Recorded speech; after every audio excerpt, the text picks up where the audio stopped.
Hey everyone, welcome to another installment of Harry Potter Theory. In today's video, we're going to be discussing all of the times that Albus Dumbledore was in fact wrong, or just had terrible judgment. I know, this is a strong stance to take at the very beginning of a video, but with the title being what it is, it surely comes as no surprise. So let's get into it.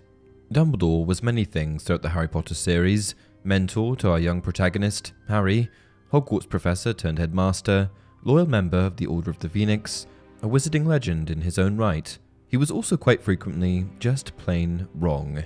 And if you don't believe me, let's take a look at all the times that we know of that Albus Dumbledore made decisions that were incredibly questionable, if not altogether incorrect. I've counted 25, and I welcome your additions in the comments below this video if you think I've missed any. The first instance of Dumbledore being in the wrong, in my opinion, was when he chose to go on a trip around the world after graduating Hogwarts with Elphias Doge, which would have left his mother, Kendra, alone to look after his unwell younger sister, Ariana, and wayward brother, Aberforth. Clearly, with his father, Percival, imprisoned, the proper thing to do would have been to help his mother in caring for his younger siblings, not gallivanting across the globe with his mate to celebrate his graduation.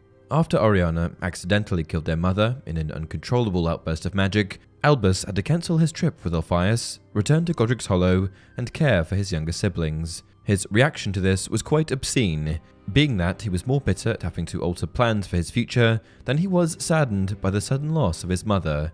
This disturbing outlook is, of course, our second example of a time when Dumbledore was wrong. Certainly, feeling somewhat resentful would have been understandable, but he admits to Harry in the Deathly Hallows to being more upset at the loss of his freedom than the loss of his family at the time. Following the death of his mother, a young Dumbledore formed an intense friendship with future Dark Wizard Gellert Grindelwald. He ended up falling in love with Grindelwald, and to put faith in the radical ideologies he presented.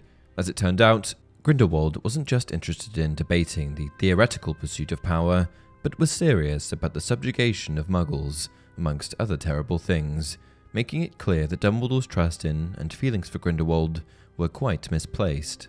This brings us to our fourth example of a time when Dumbledore was wrong.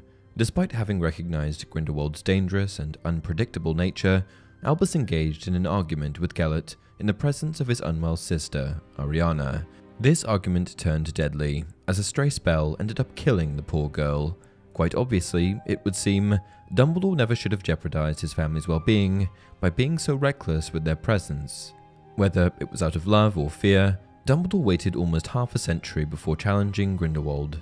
Despite the terror Gellert was wreaking on the wizarding world, as the only living wizard powerful enough to confront Grindelwald, the correct choice for Dumbledore seems to be that he should have done so much sooner, as this single action could have saved many lives. He brought the future Lord Voldemort, Tom Riddle, from Wald's orphanage to Hogwarts. Now, I'm not saying that bringing Tom to a place where he could further his magical education was the wrong decision. What I do think was a poor choice was leaving Tom to his own devices, despite seeing a darkness in him. Dumbledore could have mentored him or asked another professor to help guide him down a better path. Instead, it seems he just left him to toil deeper and deeper into the dark arts. Next up, we have Dumbledore's acceptance that Sirius Black was guilty of giving away James and Lily Potter's location to Lord Voldemort, a betrayal which led to both of the Potters' murders. This is a particularly confusing one to me, as Dumbledore would have seen Sirius and James roam the halls of Hogwarts together as best mates, and yet he didn't even lift a finger to investigate Black's wrongful imprisonment. Poor choice. Further to number 7, Dumbledore chose to believe that Peter Pettigrew died by Sirius's hand. Once again, I'm not sure how he could have just blindly accepted that Sirius would have betrayed not one, but two of his best friends, all in the same evening, with little to no actual proof. As we know, it was actually Pettigrew who told Lord Voldemort where the Potters were hiding, after which he faked his own death and framed a devastated Sirius. Despite protests from Hagrid and Minerva McGonagall, Dumbledore decided the best place to leave an orphaned infant Harry was with his witch and wizard-hating relatives, the Dursleys. Harry's Aunt Petunia and Uncle Vernon then proceeded to abuse Harry for the majority of the next decade, forcing him to sleep in a cupboard under the stairs and basically be a servant in their own house. With Arabella Figg keeping tabs on a young Harry from just down Privet Drive, Dumbledore would have been aware of the mistreatment Harry was enduring, so I'm really not too sure what Dumbledore was thinking here. Now, I love Rubeus Hagrid, who doesn't? But it was certainly a questionable choice to have him fetch Harry from the Dursleys and be his chaperone to Hogwarts. Sure, they made it successfully to Diagon Alley and picked up all the necessary items for school, but then Hagrid just left Harry unattended at King's Cross railway station with little to no instruction on how to access the magical platform 9 3/4, you know, the one and only way to board the Hogwarts Express. Surely there was someone a little more, let's say, level-headed whom Dumbledore could have entrusted to pick up Harry. McGonagall perhaps, or literally any other professor? So I know Dumbledore knew things about Severus Snape that no one else did until the end of the series, but was that knowledge of his true nature really enough to allow Snape to be so horrible to all of the students? Snape was often quick to use his sharp tongue to verbally abuse many of the pupils at Hogwarts, particularly those who weren't in Slytherin House. In my opinion, this didn't show the best form of leadership from Headmaster Dumbledore. Another questionable headmaster move, not catching that Professor Quirinus Quirrell harboured Lord Voldemort on the back of his head. I mean, Dumbledore was a great and powerful wizard. Did he really not realise that something was up with quirky Quirrell? Pretty poor judgment on that one, I'm afraid. Even though he knew the great responsibility that came with owning a Deathly Hallow, Dumbledore chose to give an 11-year-old Harry the invisibility cloak. I know, it rightfully belonged to him, but honestly, is it ever the right decision to give a preteen a magical artifact that can help them get into more trouble? He allowed detention of first-year students to take place in the Forbidden Forest. Enough said on that one, I think. Young kids, dangerous creatures, clearly not the best choice. In the Chamber of Secrets, Dumbledore, despite having worked at Hogwarts for many, many years, has no idea where the Chamber of Secrets is, and he doesn't even seem to try and look for it. I guess I can't say that he was wrong for not knowing its location, but I sure can say he was wrong for not attempting to find it, and for not shutting down the school to protect the students from getting hurt from the basilisk. For reasons I still don't quite understand, he hired Gilderoy Lockhart. I suppose you could argue that Lockhart was the only one who wanted the Defense Against the Dark Arts job, with the exception of Snape, of course, but quite honestly, I think Snape, or even no one at all, might have been preferable to this bumbling fool who only cared about his reputation. Even if Dumbledore hired him to expose him, it still wasn't a good decision. Dumbledore, still believing Sirius Black to be guilty of crimes he didn't commit, allowed Dementors onto school property to protect the students. In my opinion, this decision actually put the children in greater danger from encounters with the Dementors, even if Sirius had been an actual murderer.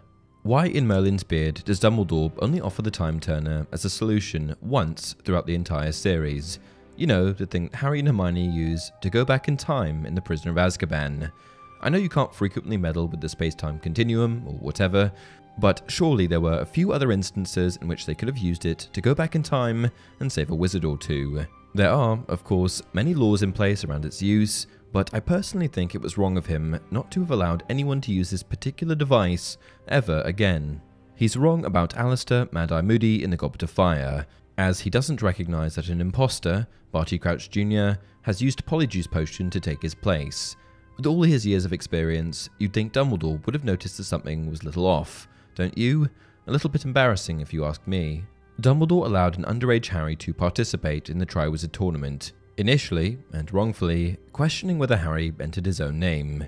Dangerous tournament plus unqualified 14-year-old wizard does not make a good decision. In the name of protecting Harry, Dumbledore ignored the poor bloke for an entire year. He claims he did this so that Voldemort wouldn't know they had a close relationship, but I'm pretty certain that Voldemort would have been aware, or at least guessed, that Dumbledore had been mentoring the only wizard prophesized to be the Dark Lord's downfall. Don't you? He allowed Dolores Umbridge to take up the Defense Against the Dark Arts teaching position at Hogwarts. Now, I know Dumbledore didn't hire her, the Ministry did, but you'd like to think he could have done something to stop her from being a miserable tyrant in her classroom. If he was unable to outright dismiss her from her role, he could have at least had someone help protect the children from her abusive teaching tactics. Just a thought. For some reason, Dumbledore asked Snape to teach Harry occlumency. He knew this would be a painful experience for both Severus and Harry, and yet he still decided Snape would be the best wizard for the job. In my opinion, he should have asked someone else. Even though he was on the hunt for Voldemort's Horcruxes and knew that any item he found at the House of Gaunt would be quite dangerous indeed, when he laid eyes upon Marvolo Gaunt's ring, Dumbledore put the cursed ring on. He didn't just touch it, he picked it up and put it on. Obviously, this was the wrong choice on many levels. It was an act that inevitably led to his death, and it was completely avoidable. Our final example of Dumbledore being wrong was every single time he simply didn't trust Harry. Throughout the entire series, he only shared information with Harry in pieces. This, of course, ranged in degree of severity, with some of the most egregious omissions relating to topics such as Voldemort's Horcruxes, Snape's true loyalty, the Deathly Hallows, and, in my opinion, the most unforgivable, Harry's destiny to die. And that brings us to the end of this video.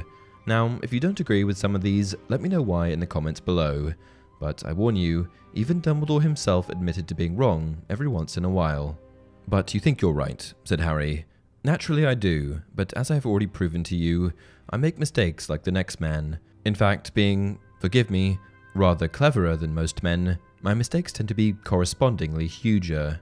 If you enjoyed this video, don't forget to like it and subscribe to the channel. Until next time, would you care for a sherbet lemon?